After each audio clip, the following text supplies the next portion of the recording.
I'm Brenda DeVito again, the Rotary Club of Weston and Wayland. We welcome everybody, welcome Dr. Taylor.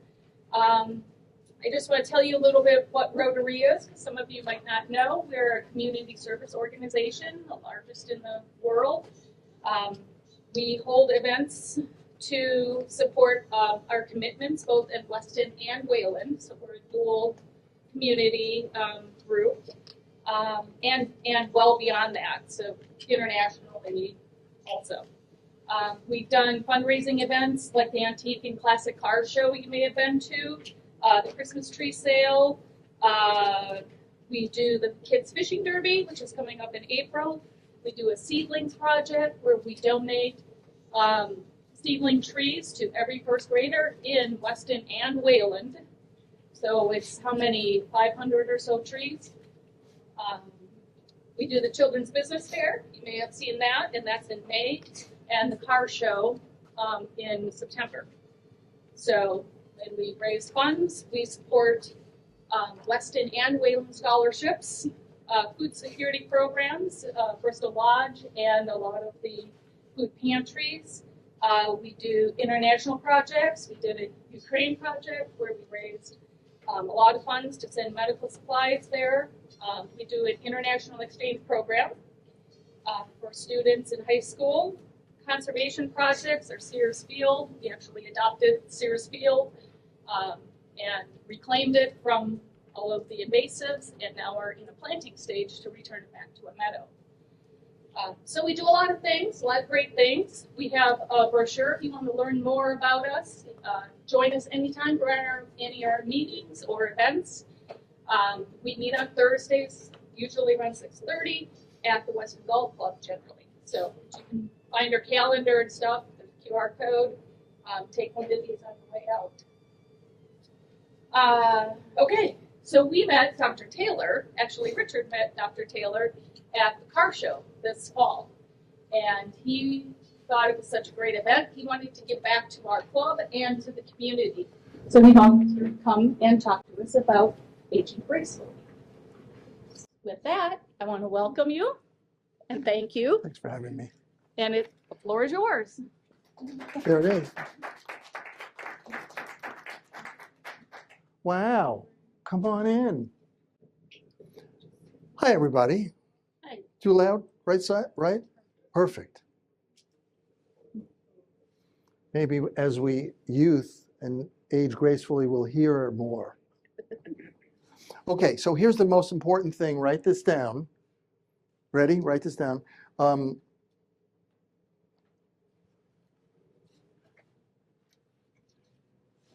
The feather of an eagle, the head of a toad. You writing this down? Eye of a newt. Oh, I'm sorry. These are the Harry Potter magic potion that I gave last week for aging. That's not us. Okay. How many of you would like a magic potion for aging? Just what? Nobody over here? You don't want no magic potion? If there was one. How about everybody put both feet on your floor, if you would. Sit up straight. I start most all of my talks by just having you relax and connect.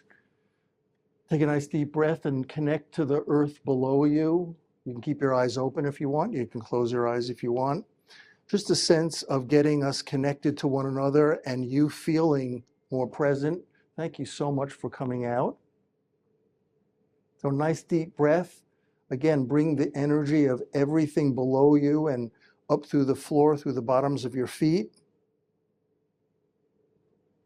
Bring in the energy of ancestors who took care and were stewards of this part of the earth. Native Americans, Wampanoags, Nipmucks. There are different Native Americans that took care of this part of the earth.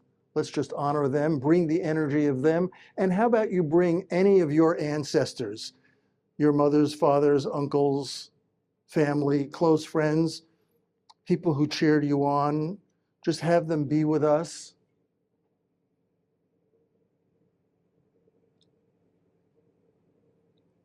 Great. Let's let this roller coaster begin. So how many of you would like more energy? Raise your hand if you came here because you want some tips. Your energy's okay. How many people over here want more energy?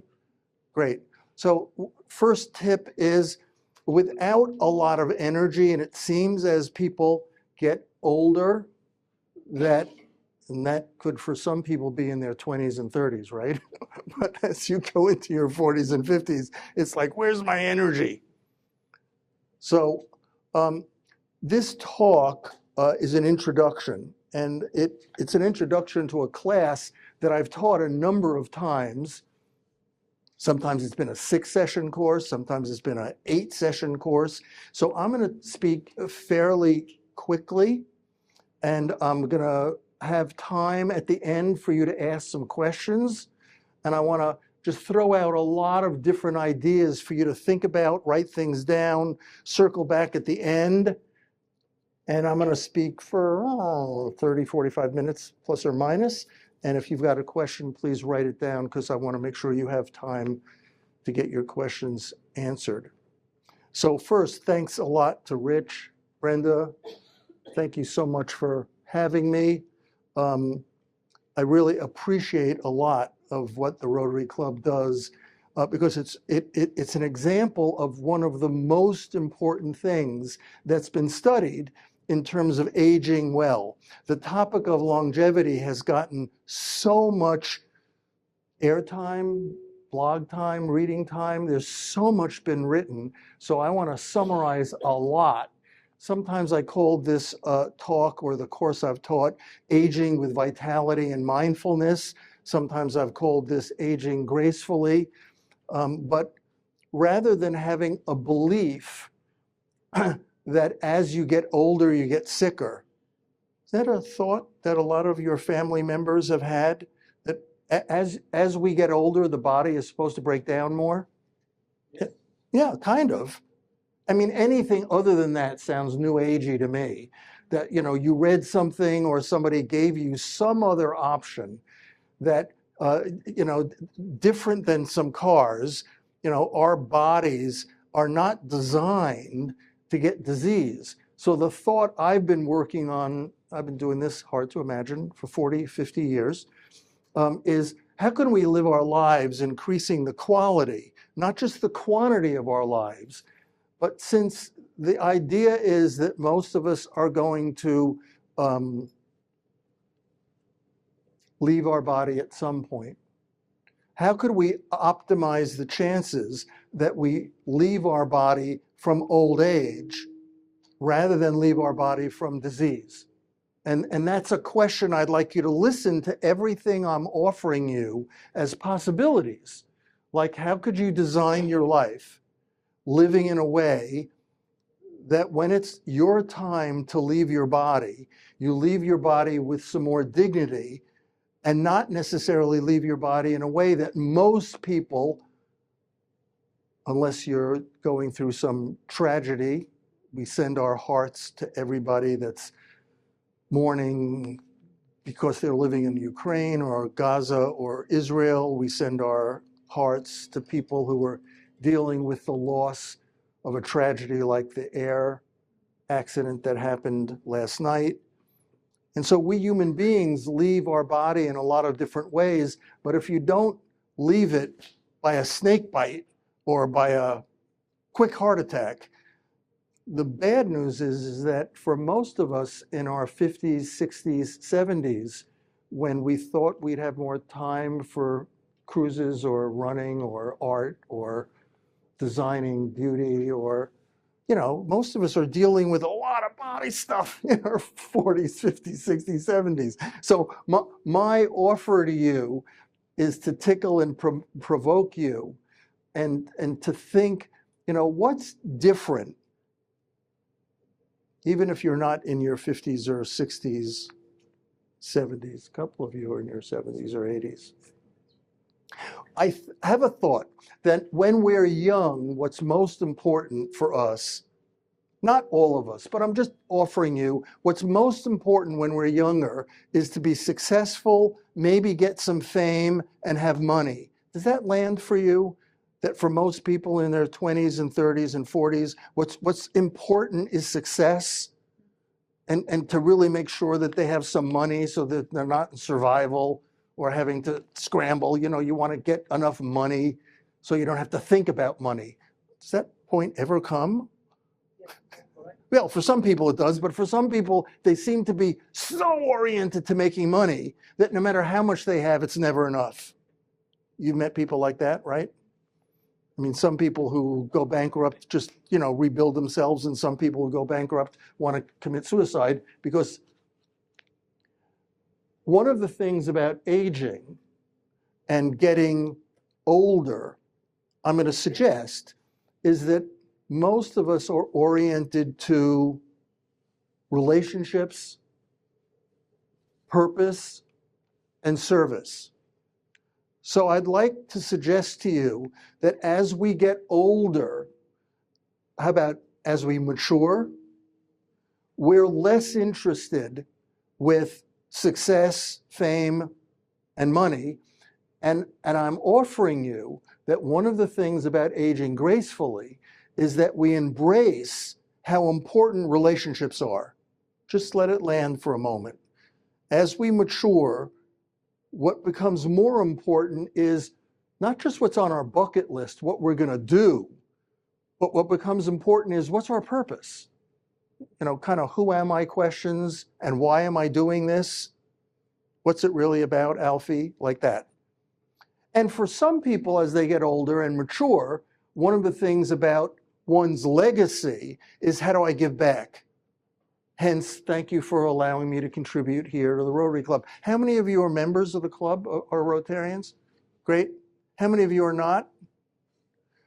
I'd like all of you and me to consider joining, you know, really seeing what this umbrella does.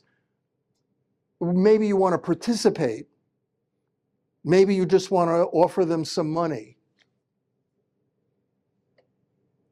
If some of you want more details on what I'm speaking about, you can buy my book, and I'll give $2 instead of the book being $23, which you can order on Amazon. It'll be $20, and I'll give $2 for every book we sell tonight to the Weston Wayland Club. If you want my book, which I can sign, or don't have me sign it, just take it.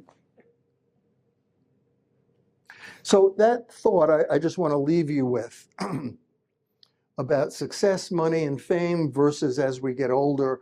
What's more of a concern for you is relationships, service, and what's my purpose? And for some people, I'm going to tell you, they have no idea what their purpose is. That can be one of the difficulties of people retiring, not knowing what they're doing, besides getting better at golf or cards or knitting or whatever they're doing. How many of you have seen the show on Netflix on Blue Zones? Raise your hand if you've seen.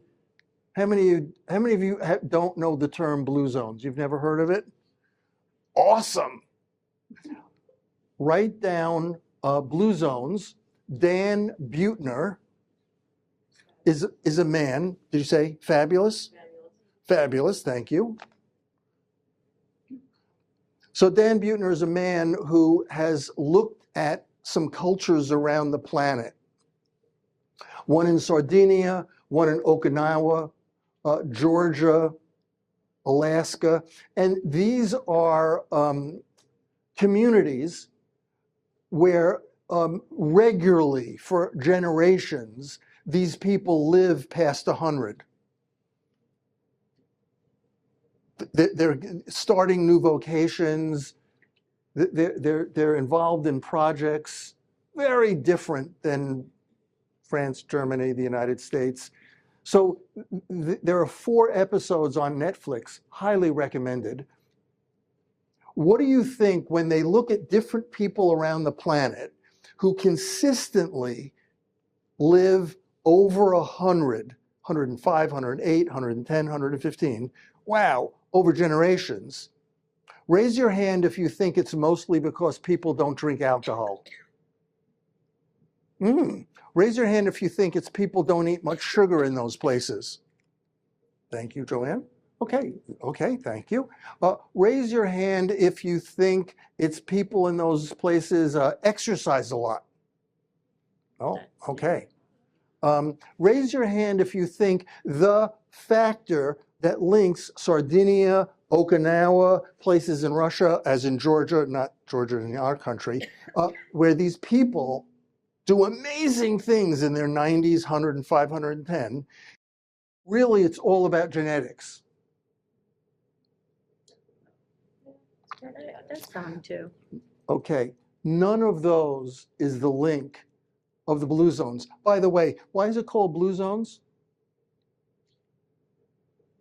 What a strange factoid.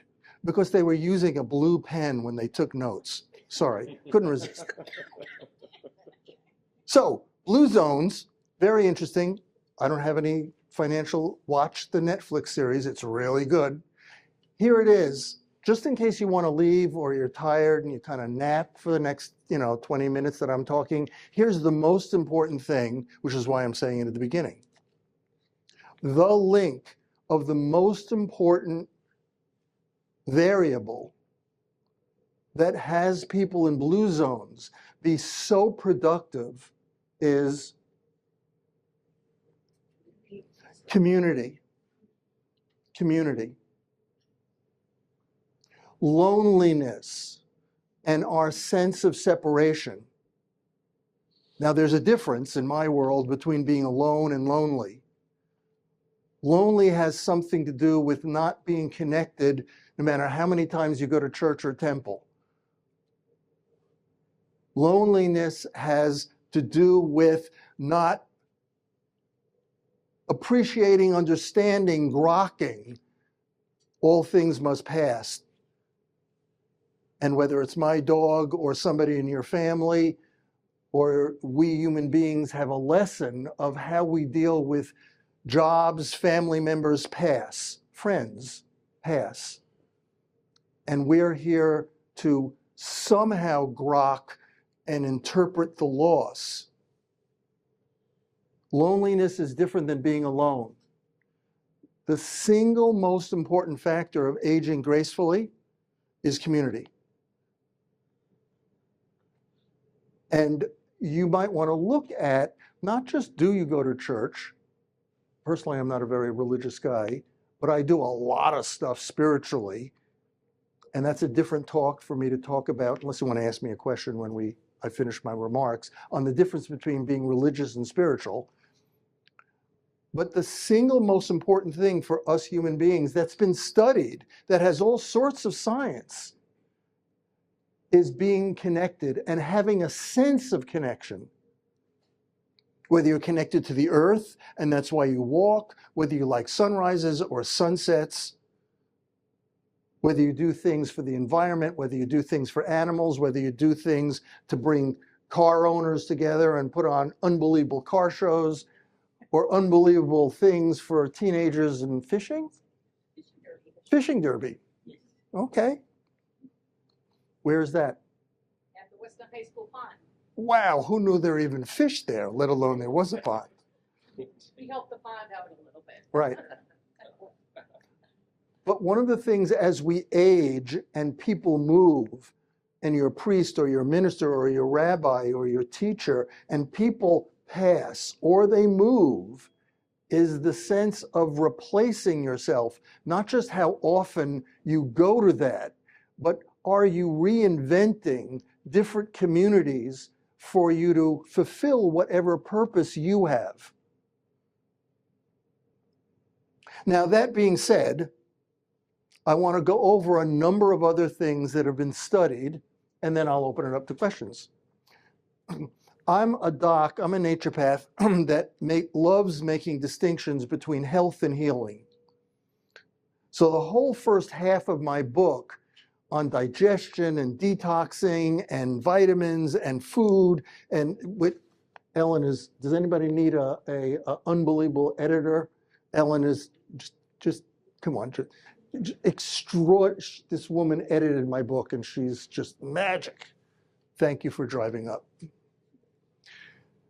So I love making distinctions between health, as in this physical thing that we're so identified in.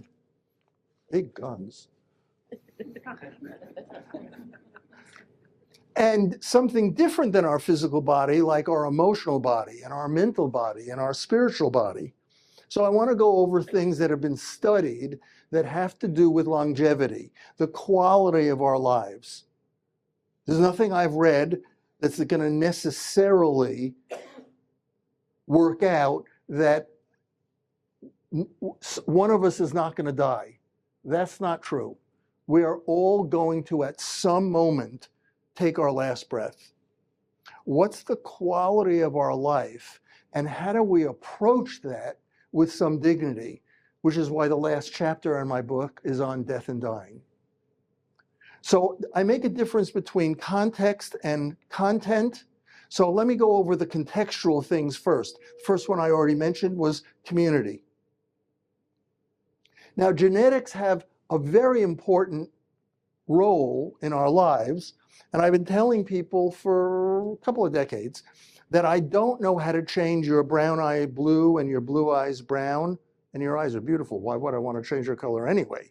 But just to get a sense of how I think, sometime in the next 5, 10, 20 years, I'm suggesting to you that the way you and we were all brought up. Do you know anybody that's changing anybody's color of their eyes? Do you know anybody that's changing the color of eyes? Do you know anybody? No. Do you know somebody who's changed? I don't mean contact lenses. No, there's a doctor. What they do is they laser it. It scabs over. When it falls off, they're blue if they were brown. Unbelievable. Yeah, that's Yeah. a very new trend. Yeah. $6,000.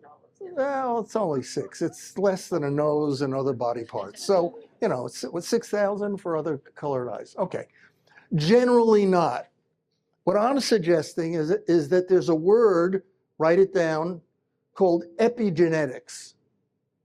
How many of you, is this a new word? You've never heard the word? Okay, so genetics are our DNA that kind of program you for the color of your eyes and other kinds of things. Kind of look like your mother, kind of look like your father, kind of don't look like either of them. So there are certain genetic predispositions. And the way our parents and grandparents were brought up, that's really what is guiding us, is our genetics. Is that how you think? That your genetics have an enormous role? Is that how you think? Yeah, that's old school. The new school in the last 15, 20 years is epigenetics, are the factors that allow your genetics to manifest. That has to do with the air you breathe. That has to do with the liquids you drink. That has to do with the thoughts you think. That has to do with how you do or don't process emotions. So new word, scientists have been studying it for about 20 years, is called epigenetics.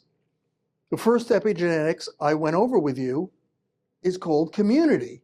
Community has an enormous influence on how, whether your mother or father died of heart disease or cancer or what, who, and how, you don't have to exactly follow just because that's your genetic trend. So what are some other things besides community? Ready? Here are the softer ones first before I give you the physical ones. Curiosity. Really? Yeah. You've heard of the terms neuroplasticity? What does neuroplasticity mean? It means your brain has an enormous influence on your physical body, the mind-body connection. I know we have a gastroenterologist, and we have a pediatrician, and we have a gynecologist, and we have a psychiatrist, and we got a urologist, and we got a rheumatologist, as if we have all these body parts that are disconnected. Who's putting all this stuff together? Oh, that would be me. Or somebody like me that's called a functional medicine doctor, rather than just going to specialists who I sometimes refer to, because there are certainly doctors who know a lot more than me in certain areas. I don't do surgery. I do help people avoid surgery or get better prepared for surgery. So one factor in the contextual area, besides community, is curiosity. And as people aged, You don't have to be arthritic to be inflexible and rigid. You can be rigid because of how you think. You're not very open. Do you know anybody like this? I don't mean the person sitting in your seat. I mean somebody else. Because of the way they vote, the way they do or don't believe in whatever religion, or, you know, it's called, I have a name for it. It's called being positional. It's the opposite of being transformational and really being open to possibilities.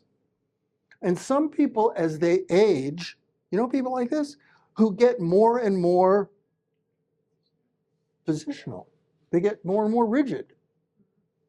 And given their mother and father and their priest or rabbi or whatever, being right is kind of like diamonds. Kind of like they just won the lottery and they have $5 million. If they only be right, because if I had to learn that, it might offend, insult.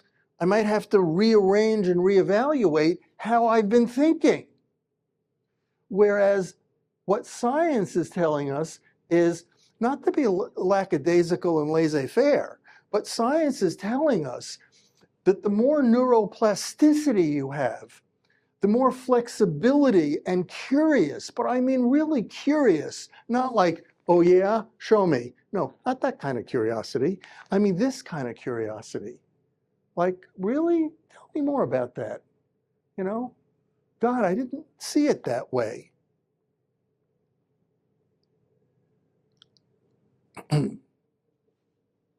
I was walking down a path and I slipped and I kind of like fall down the side of this slope, and I reach up and there's this tree sticking out of the side of this mountain path, and I'm holding on and there's nothing below me.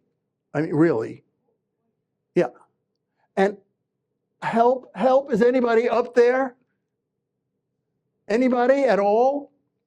And I hear this voice. The voice says, it's okay.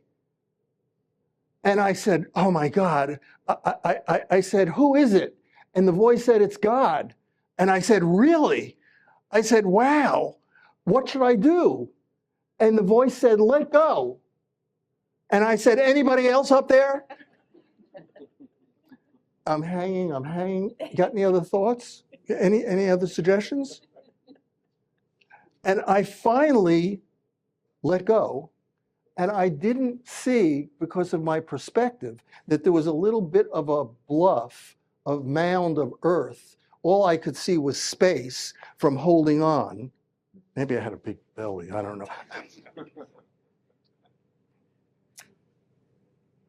know. Trust sometimes is when you have evidence. And there's a chapter in my book on trust when you don't have evidence, and it's different than faith. And when you're able to declare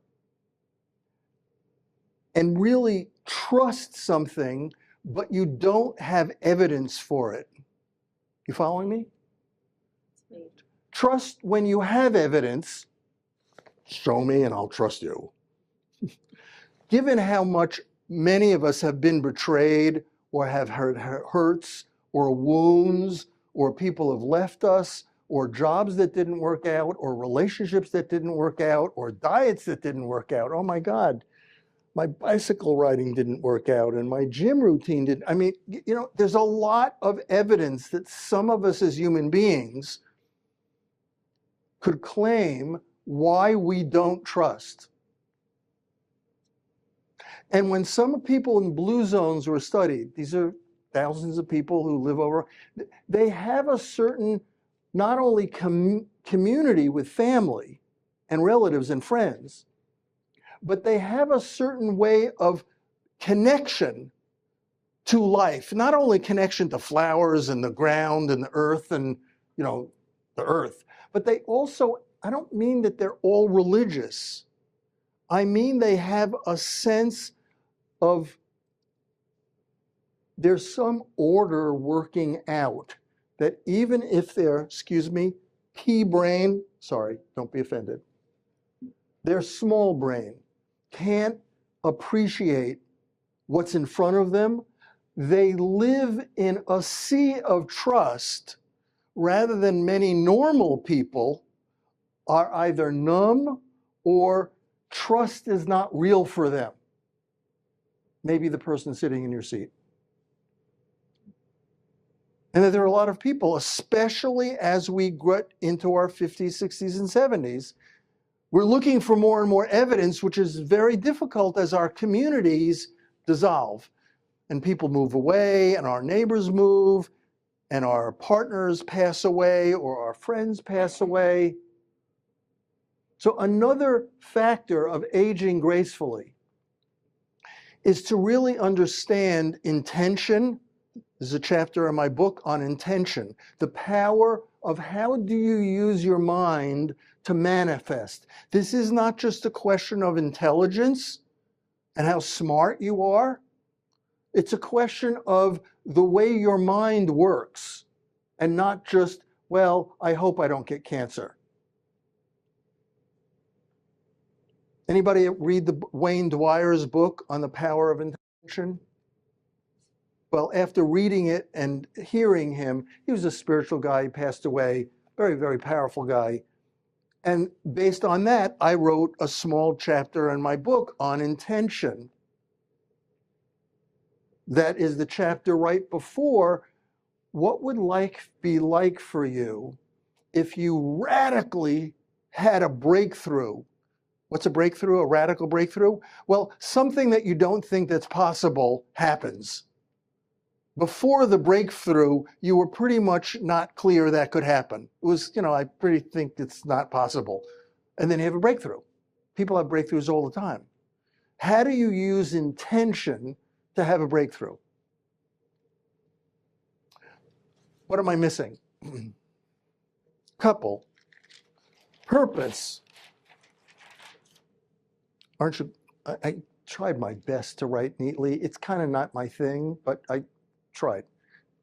So purpose is really important as we age.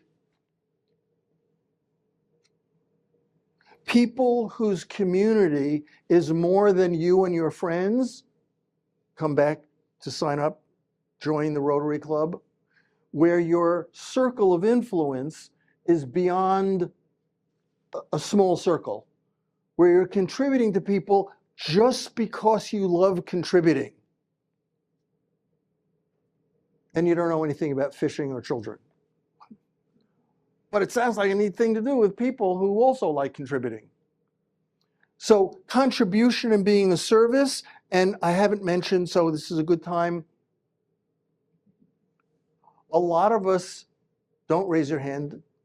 Some people don't raise your hand, need a lot of coffee to get going in the morning. Have you heard of such people? Without 1 or 2 cups of coffee, like their day just doesn't feel, they don't sense it's the same. Some of you might know people like this. They're not Martians. They're just people who've gotten hooked on caffeine, a legal drug. I'm not saying nobody should drink caffeine. I'm talking about the addictiveness of needing it to get going. That's all I'm talking about. And what happens is this little gland on top of your, no hand raising, it's okay. This little gland on top of your kidney, another name for kidney is renal. So you have 2 kidneys in the back, right? And then you have another small gland, thank you, that's as big as a pea, called the adrenal. AD in Latin means above. So the adrenals are part of the pituitary, thyroid, adrenal, ovaries for some of you, testes for me. It's the endocrine system that makes hormones. So there are a lot of people in their teens, 20s, 30s, 40s, 50s, they're living on fumes. Not only, why would I stop my coffee in the morning? Well, only because you're addicted.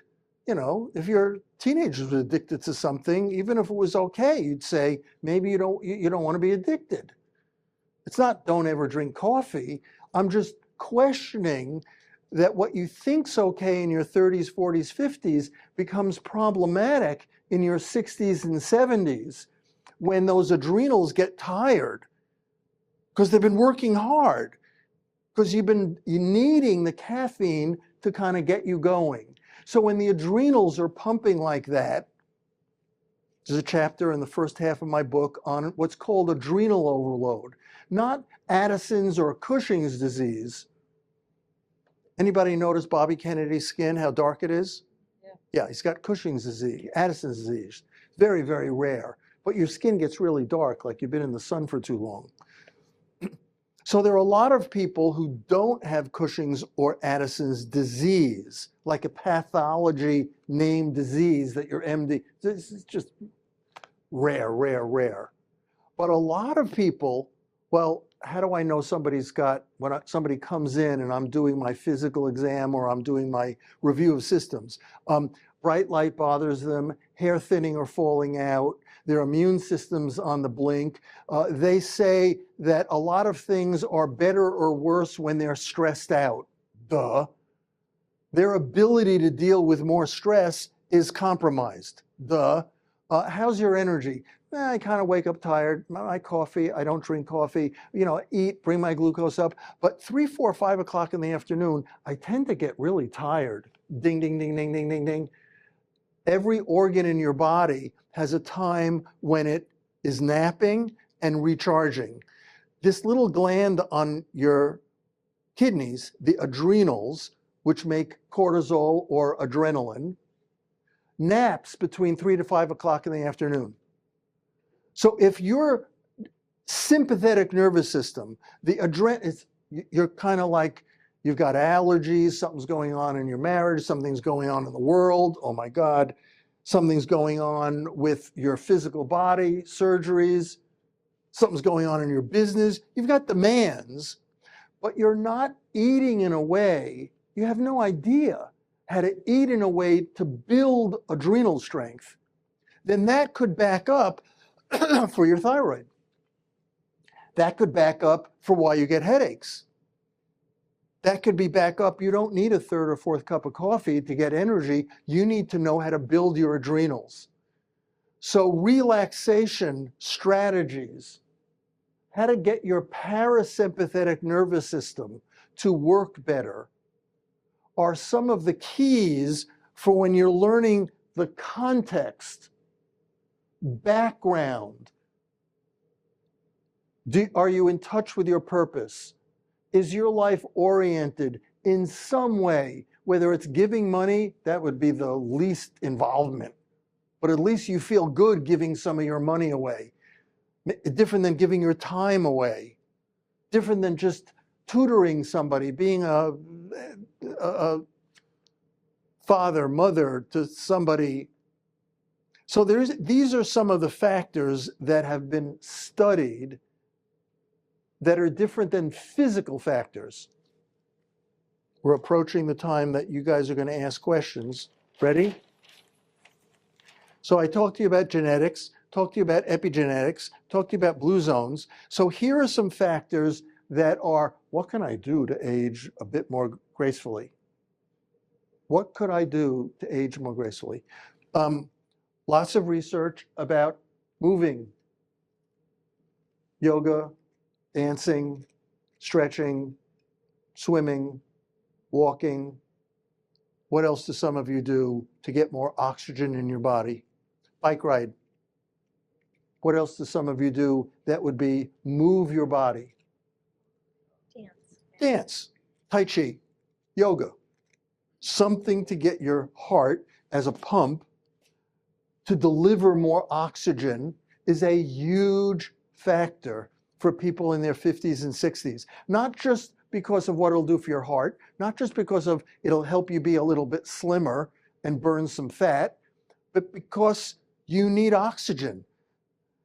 And you need oxygen. Most clients who see me are dehydrated. Most clients who see me do not drink enough water. What percentage are you water? Sorry to belittle you, but some crazy amount, like 76, 77, 78%. What? Something, it's high, it's not low. So when you're somebody, I was that person, where you're only drinking 1 or 2 glasses of water and you drink when you drink, and I'm going to drink a lot of coffee or tea or martinis, but you're not designating, I bought something and I drink that every day before 5, 6 o'clock in the afternoon. Don't want to drink at 8, 9, 10 o'clock because that might be why you wake up more to pee. Maybe not when you're 20 or 30, but definitely when you're 40, 50, 60, 70, you don't want to drink a lot at 9, 10 o'clock at night. So water and people being well hydrated has been very well studied in terms of aging more gracefully. There's a chapter in my book on detoxing. When I was thinking that I was going to divinity school, that was last century. That was a long time ago. And I was turned on to a man who was a MD, ND. And I saw him every Monday because I was very, very, very sick. I had strep 4 or 5 years in a row. When I was younger, I was almost left back and I'd have 104, 105 fever. I was one of those kids that was overweight, massive antibiotics. And somebody introduced me to this man who was an MD, 1930, and an ND, 1932. And he was kind of like a father figure. And I saw him every Monday, 9 o'clock, like a mentor. And after working with me to fill in gaps, you might want to take this powder, you might want to take these supplements, you might want to take this for a whole year. Very few patients see me every Monday at 9 o'clock. I was a bit over the top, but that was then. He said, okay, you ready for the next step? And I said, sure. He said, okay, how would you like to fast 1 day a week? You know, I was 20, give me a break. So every Monday, I did vegetables or just vegetable juices. The next year, he said, you ready for what's next? I said, sure. He said, how about every Monday and 3 days every month? So every Monday, I did juices or vegetables. And once a month, I did Friday, Saturday, and Sunday, no eating, just juices. Third, fourth year, he said, you ready for what's next? Again, it's called trust. People from all over the world were in his office. And I had a lot of love and I had a lot of trust for this man. He said, okay, next step is every Monday, 3 days a month, and how about 2 weeks around the solstice or equinox? I said, sure. My mother was a little upset. My senior year at Brandeis, I didn't eat 318 days that year. It was a lot of cleansing. That was before I pivoted and became a naturopath instead of going to divinity school, not to become a rabbi or priest. I was going to get a PhD in comparative religion, teach meditation and yoga like John Kabat-Zinn. Sounded like a great gig to me. In those days, I was doing 4 hours of yoga a day. So before I went to naturopathic school, I had a lot of experience in something that a lot of spas in Switzerland and Germany, bless you, Italy, Austria, a European kind of model is not just take this for that. There's a certain paradigm of how your lungs, liver, kidney, colon, skin, your organs of elimination work as a team. Not just you should eat less of this and eat more of that. That might be true, but it's not like everyone should be vegetarian or no one should drink alcohol and everyone's got to give up sugar. That's the idea that our lungs, liver, colon, skin, kidney, bladder does not filter all of what you're breathing and eating, no matter how well you eat. Now, I could do another 3 hours, but you don't want me to, on even if you ate organically, for most of us over the last 20, 30, 40, 50 years, you've been eating a lot of hormones and pesticides and colors and all sorts of things that your great-grandparents didn't eat. So there's a relationship between disease and aging as well as you can to, on a regular basis, by the way, I don't guide my patients, do I guide my patients, of having to cleanse every Monday or 3 days a month. But I do 21-day programs, I do 5-day programs as part of what vitamins might you want to take more of, What organs are strong for you? Do we need to build your adrenal power up? Different kinds of questions that I imagine your great PCP and your specialists don't guide you through. So as somebody who's interested in health education, not just disease management, one of the things that's really important as an epigenetic, the factors that allow your genetics to manifest or not. Look at your mom and dad, your grandparents, your uncles and aunts, and what did they pass from? Were they blessed to die in their sleep of old age? Or are they more of a normal person that something cardiovascular, cancer, pneumonia had them leave their body? They couldn't get over that. And I'm suggesting that the cutting edge science suggests that no matter what you've done the last 5, 10, 20, 30, 40, 50 years, you still can optimize your chances. No guarantees, but life wouldn't be fun if there were guarantees, right? It wouldn't. So there's still a risk. This is not guaranteed. That you can increase not just the quantity of years, but the quality of years by how well you get your organs of elimination to function. And it's a little word, 1, 2, 3, it's only a few letters, but it's a whole universe that some people go to Switzerland and Germany and Italy when they have cancer. Might be good to go before you have cancer. Or some people go and they come see me, and maybe you don't have to go to a spa and spend thousands and thousands and thousands of dollars.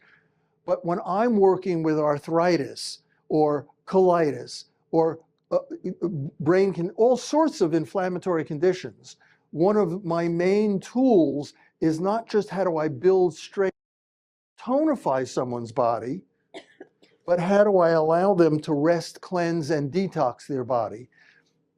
In the home stretch, one of the more important things for people who want to age gracefully is, what do you know about your brain? What do you know about keeping your brain intact?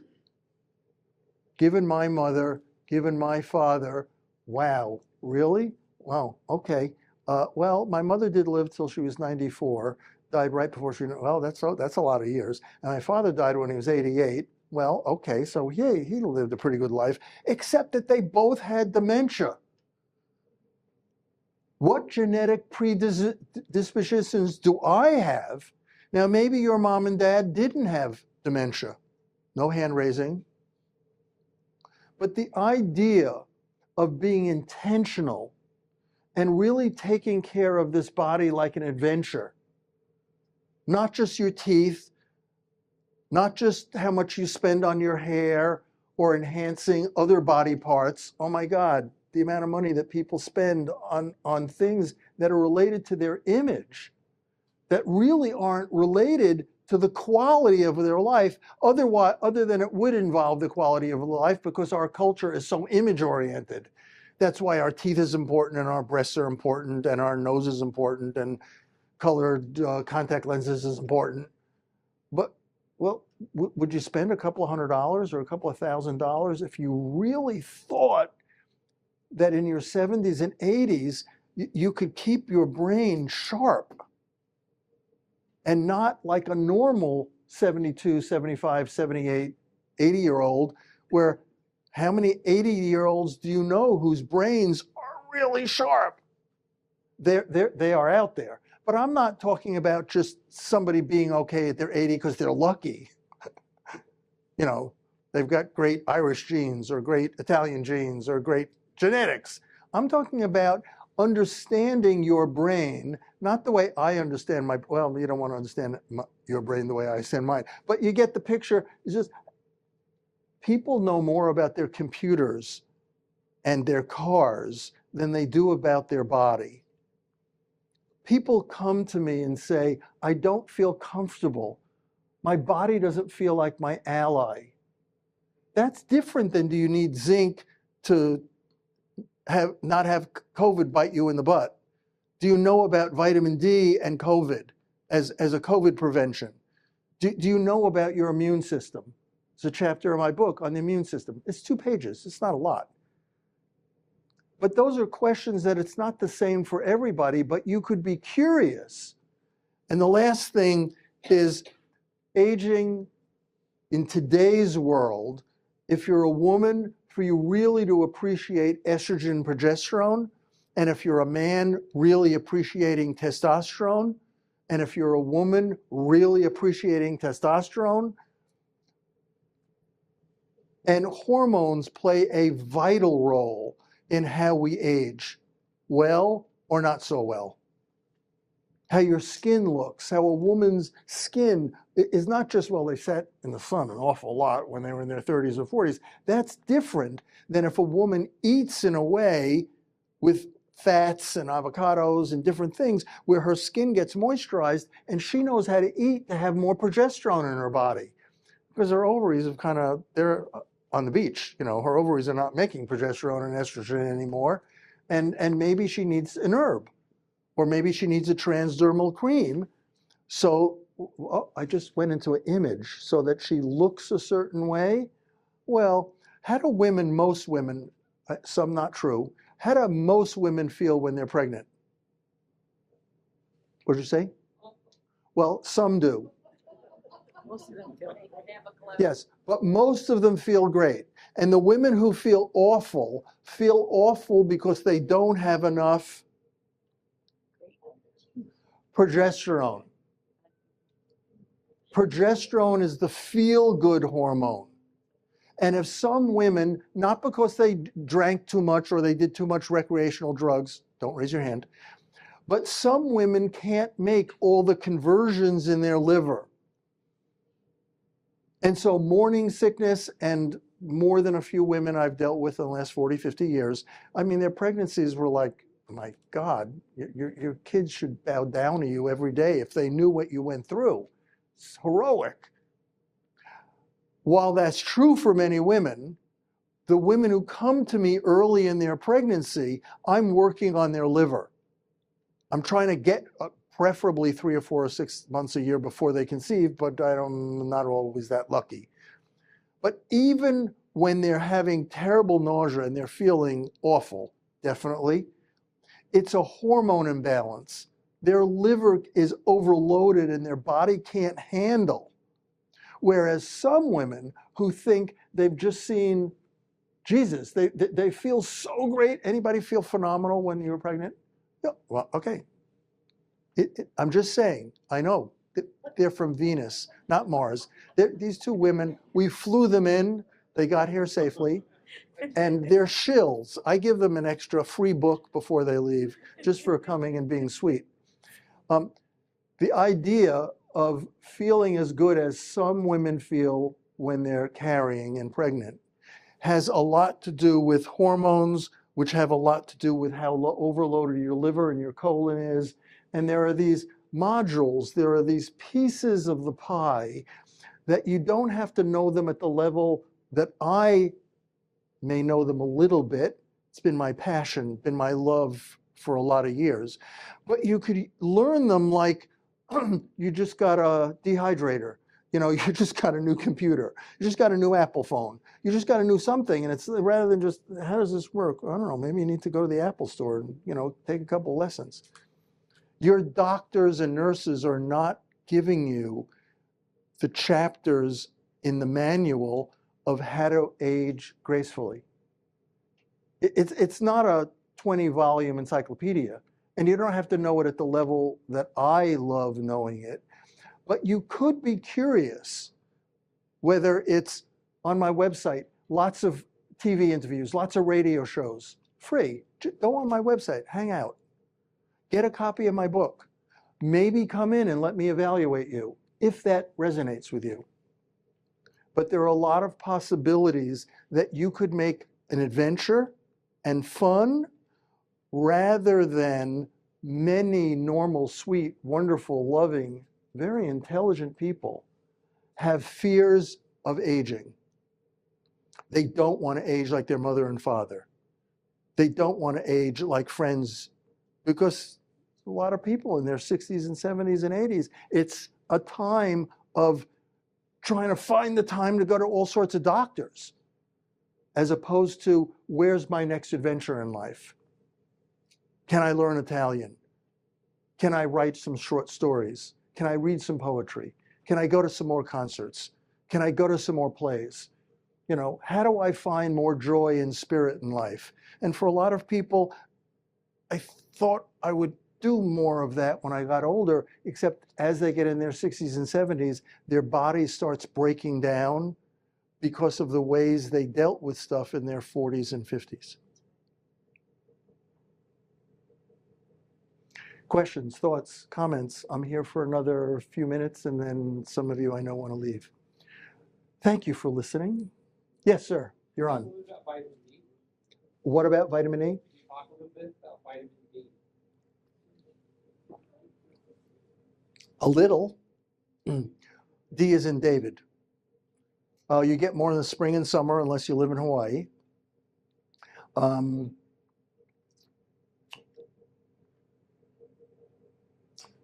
5-10 years ago, I started using it a lot. I mean, like 25, 30, you know, these capsules come in 1,000 IUs. It also comes in 5,000 IUs. So about 5-10 years ago, I'm going to go with 10, I started using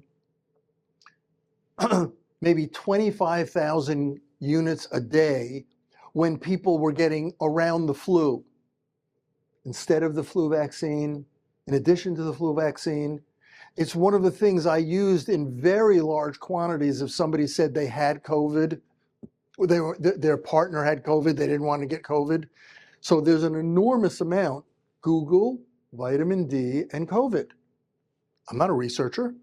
I have a lot of experience using vitamin D, not just if somebody breaks a bone so that calcium is used better, but vitamin D as a way of getting the immune system to really work better. And although it was a beautiful day today, that my dog and I had a fabulous time walking, I'm out in the sun less, as you probably are, than in the spring and summer. So I take anywhere from 10,000, 15,000 in a 5,000 unit capsule. I'll take 2 or 3 a day, November to March. And I'm not concerned if my vitamin D blood level is on the high side. And I wouldn't keep somebody on 25, 35, 40,000 units for months, but I do use it if people have viral infections. What about yourself? What about myself? Yeah, if you have a viral infection. Which self? What about, If you had a viral infection, would you use more vitamin D? Joanne wants to know, would I use more vitamin D if I had a viral infection? 100%, absolutely, and have. Other questions, anything I said or anything you'd like me to touch on that I didn't touch on? Can you touch on the zinc? Zinc, 1 second. What about zinc? What's the best way to use zinc? The highest you can take without hurting your body. Zinc is in oysters. Zinc is in ginger. Zinc is in pumpkin seeds.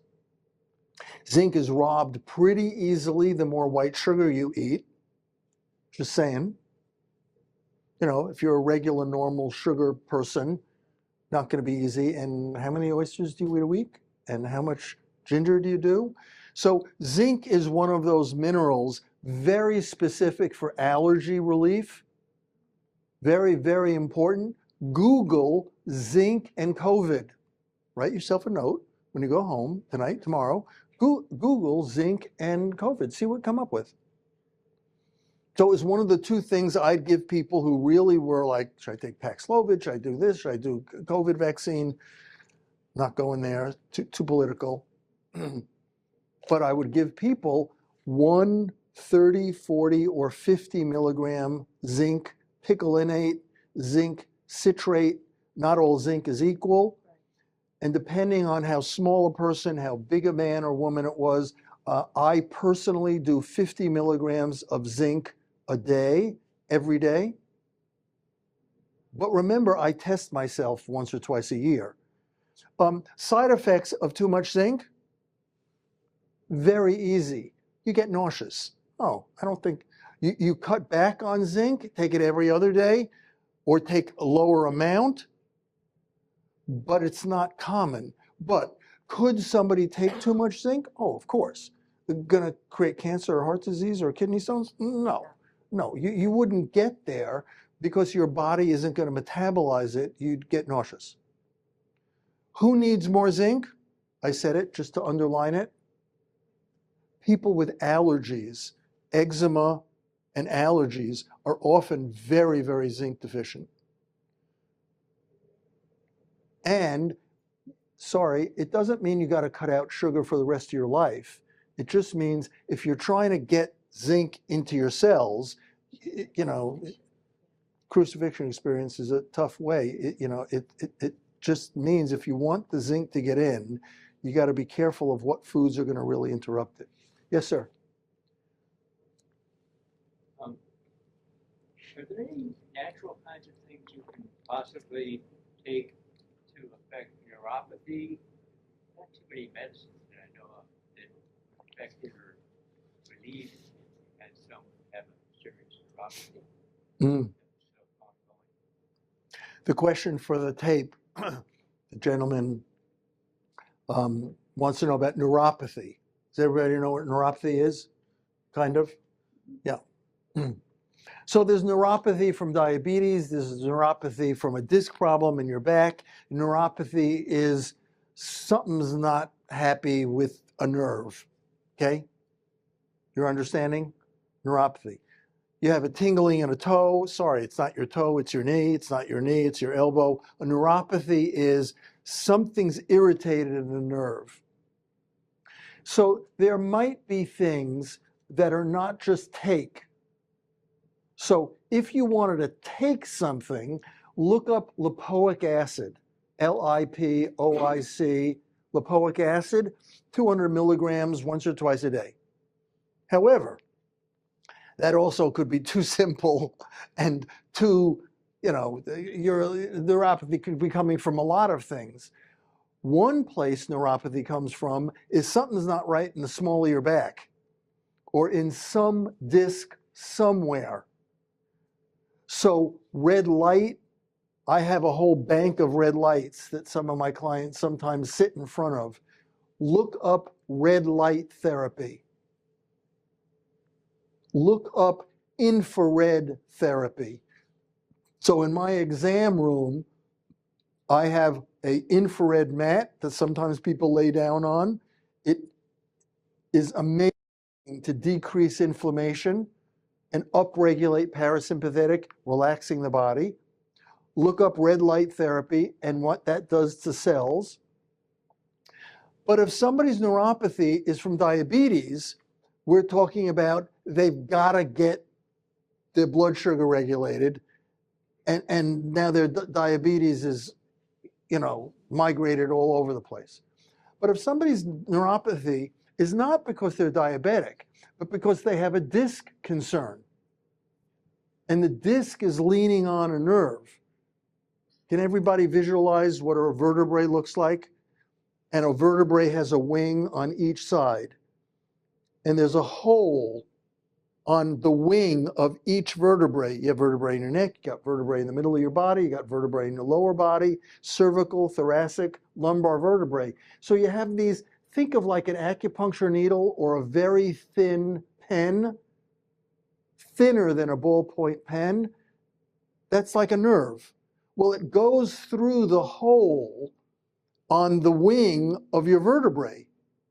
The hole in that little wing is teeny, like you're threading a needle, right? Think of a needle that a thread goes through.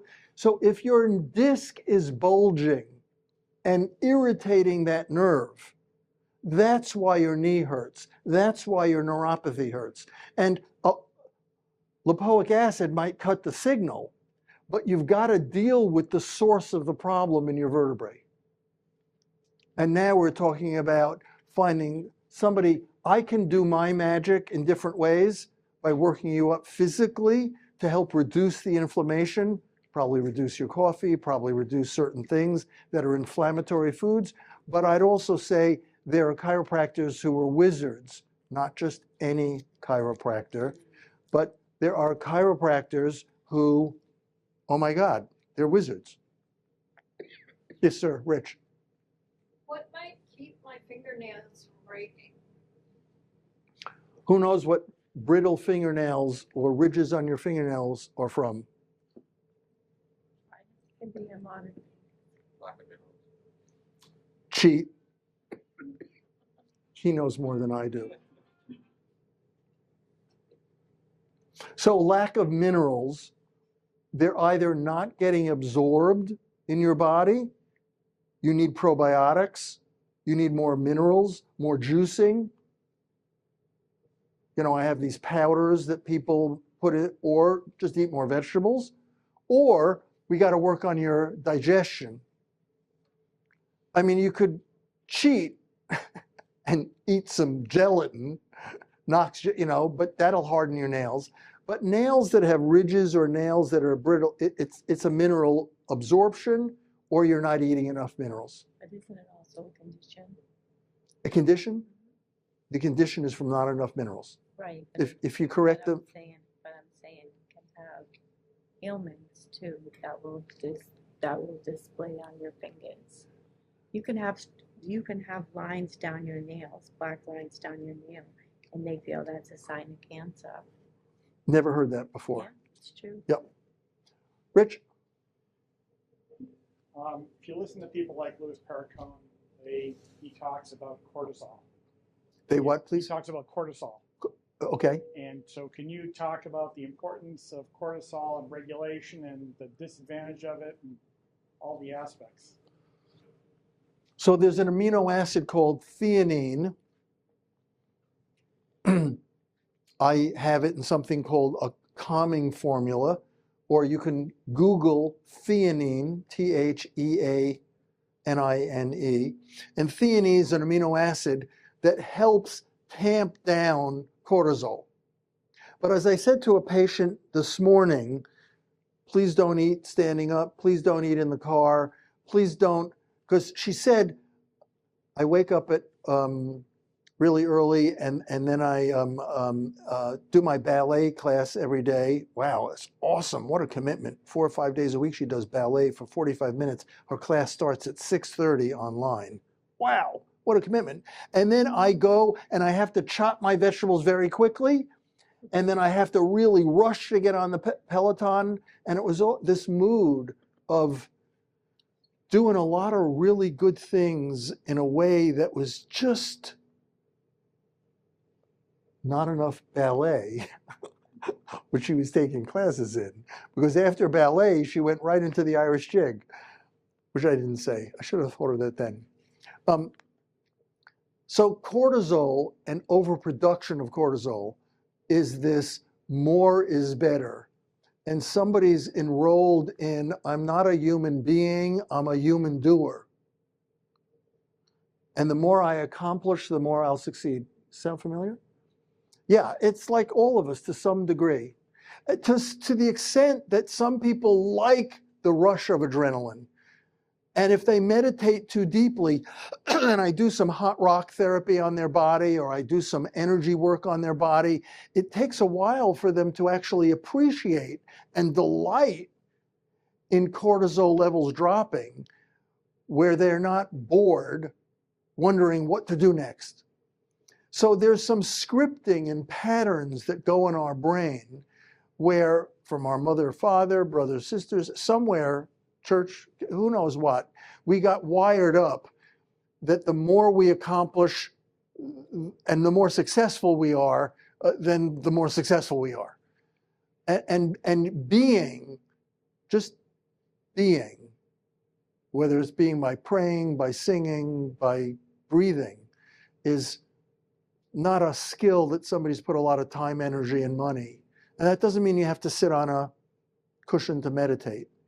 So there are ways where the adrenals can get habituated to make too much cortisol. Think cortisol, adrenaline, same thing. Different names for the same thing. And somebody's now riding on cortisol instead of steady levels of blood sugar. So the second chapter in my book is on blood sugar stability and adrenal strengthening. Because while a lot of anybody I've ever seen has Cushing's and Addison's, I don't know if I've ever seen it, but vast numbers of people with allergies and menopause and can't lose weight and can't stay on a diet and headaches and tiredness late in the day and hair thinning or falling out and loss of memory, and the list goes on and on and on.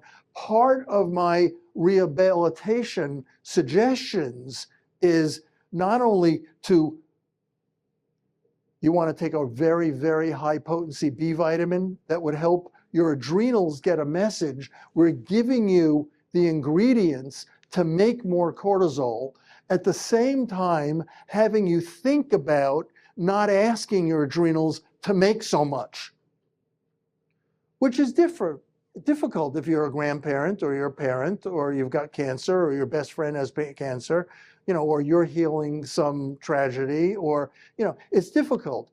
But theoretically, there are a lot of people who've gotten into habituated states where now the demand for adrenal cortisol hasn't changed, but their adrenals can't keep up. And it's, what do I do as their partner? Do I help them take more B vitamins, more herbs, so that their adrenals will function better? And or do I spend 5 or 10 minutes and guide them through a visualization? Or do I throw them in a hot tub? I don't have a hot tub. Well, I do have a hot tub to throw them in, but I don't, how am I going to get them to appreciate the joy of relaxation strategies? And maybe the first year or two won't be to sit on a meditation cushion and meditate. Maybe it'll be reading the Bible. Maybe it'll be reading poetry. Maybe it'll be becoming singing. Maybe it'll be learning Italian. I don't know, but something that they feel can be highly creative, where they don't have to push. They're not pressuring themselves. It'd be a delightful, energetic dance learning it. So adrenal overload and too much cortisol is big for a lot of functional medicine docs. A few more and then we'll close for your thank you. Yes, ma'am. What are your thoughts about colitis? My thoughts about colitis: don't get it if you don't have to. Just take a pass. If somebody already purchased it. If somebody already purchased it.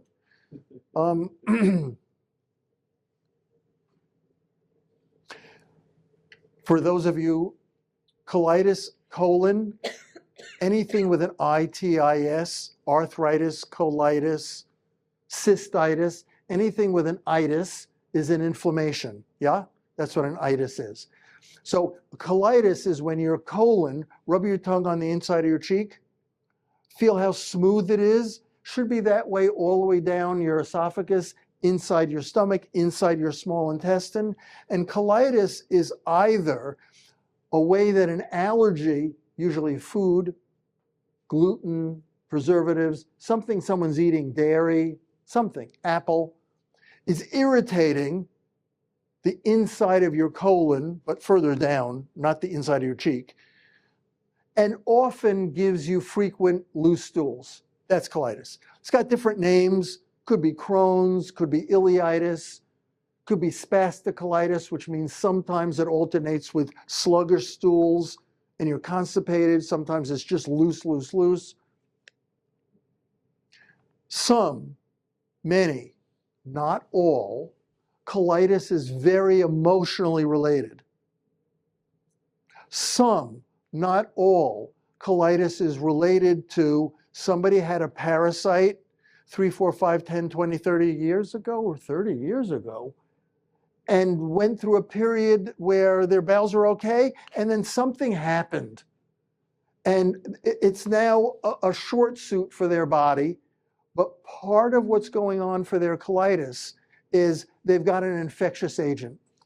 And just ask them, did you go to Italy? Did you go to Africa? Did you go somewhere? And when you came back, did you go to Mexico? And did you have the revenge? Yeah, that was years ago. Well, I think part of what's happened, I went to a gastrologist and he says, I know what he or she said, but I'm going to test you. And I have tested so many people that with stool analysis, that a legitimate, well-meaning doctor tested them, I tested them, and I found something to treat. And I give them wormwood, black walnut, something.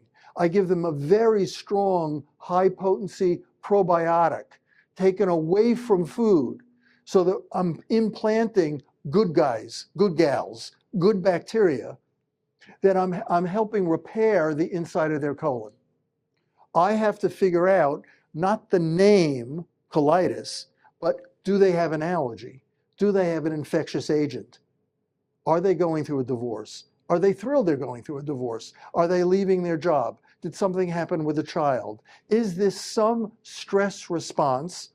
And could it be all three, not just one? So there are herbs that are great. There was a gastroenterologist in the 20s and 30s. His name was Roberts. There's something called Roberts formula. That's an herbal formula that's got marshmallow and slippery elm. It's one piece of a large view rather than what do I do for colitis. As a naturopath, I treat people rather than, yes, I see people with cancer, and yes, I see people with colitis, and yes, I see people who are not able to conceive, and yes, I see people with early dementia, or how do I prevent dementia? But as a naturopath, I'm looking at function. What organs are strong, what organs are not.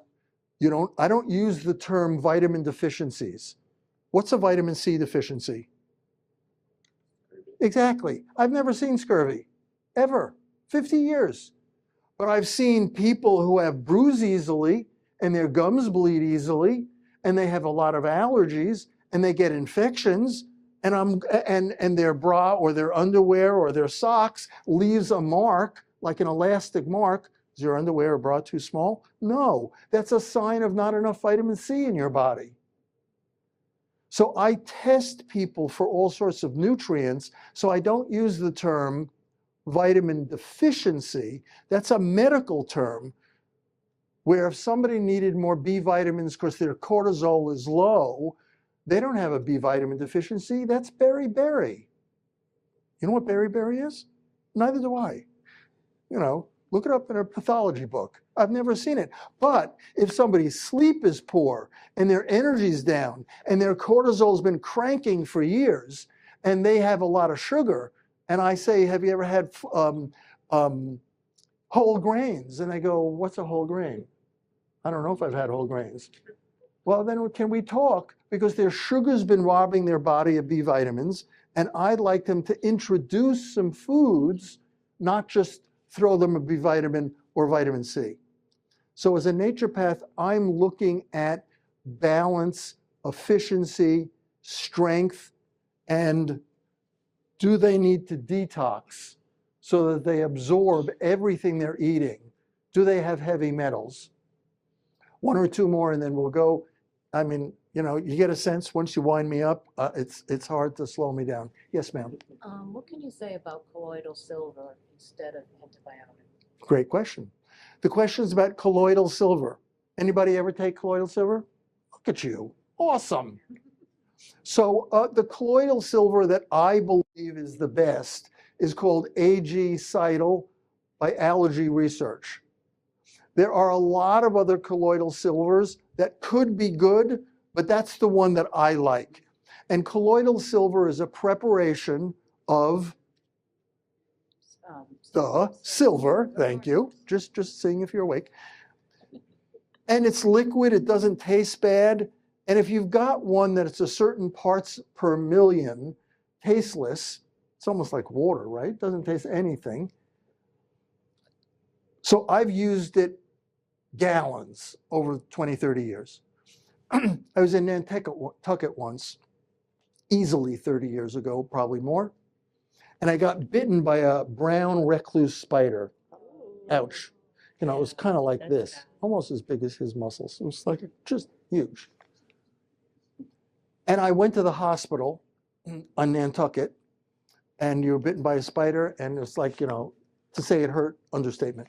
I brushed against some shrub, and I went to the health food store in Nantucket and found a colloidal silver. Zippo.